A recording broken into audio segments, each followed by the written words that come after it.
Kings come and go. History is littered and full with crowns that once glittered but now gather dust in forgotten tombs. Kingdoms rise, make noise for a moment, and collapse into the soil that once fed them. Empires that boasted of immortality have crumbled into footnotes. Pharaohs, Caesars, emperors, monarchs, warlords, each hung across the stage of history as though the world belonged to them. Yet every one of them eventually surrendered their scepter to the cold silence of the grave. But Christ is the only king whose reign does not bow to time, whose authority does not erode, whose throne is not threatened by death or revolution or decay.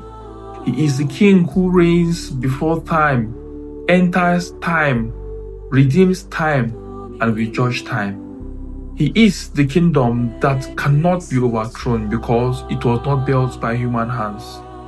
His rule cannot be undone because his throne is not sustained by armies or wealth or political cunning, but by the eternal power of divine love.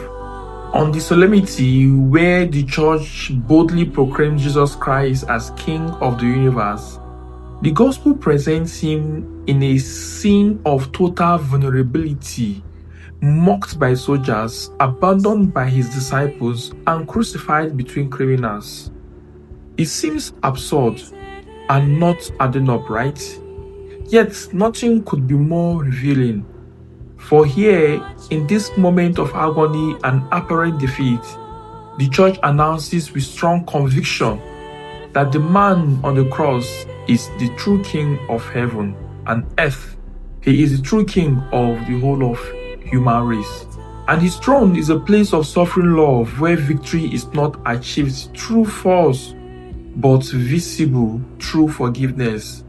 So today, the question rises before each of us: what kind of king do we follow? And is he truly the king of our hearts, our decisions, or our lives? In today's gospel, the gospel of Luke chapter 23 from verse 35 to 43, Jesus hung between two thieves.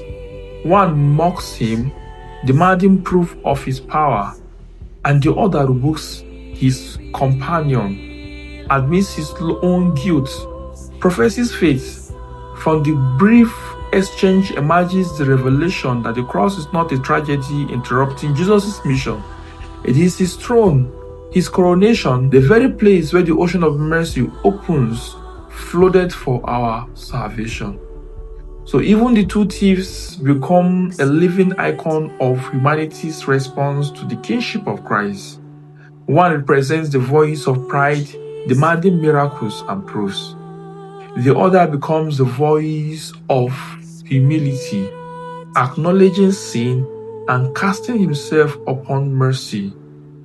The good thief, as tradition calls him, saw beyond the blood and the agony and recognizes the presence of a king whose kingdom is ushered in at that moment. So his humility becomes the key that unlocks heaven. He stole the kingdom not through deceit, but through faith. And thus salvation enters human history through the pierced heart of the crucified King. Now, this Christ's kingship is revealed through self-emptying love, that is the kenosis. In Philippians chapter 2, St. Paul describes that he reigns not through dominion but through humility, not through conquest but through compassion, not through sword but through sacrifice. The Father places a crown upon him, not made of jewels or ornaments, but of suffering love. So Christ did not lose his kingdom when he hung upon the cross, rather he revealed it. So heaven's king is enthroned on the wood. Christ's kingship is both cosmic and personal. Yes, he is king over the angels, the cosmos, nations, and history. but He also desires to be the King of each human heart, King over our thoughts, King over our desires, King over our choices and our decisions that we make, our future. So today, let the world know that we bow not to a king who dies, but the King who defeated death. We belong not to a kingdom that crumbles, but to a kingdom that conquers. We serve not a ruler of dust or a ruler that is full of mortar, but the risen Lord who reigns forever and ever. May the good Lord bless us. In the name of the Father, and of the Son, and of the Holy Spirit. Happy Sunday.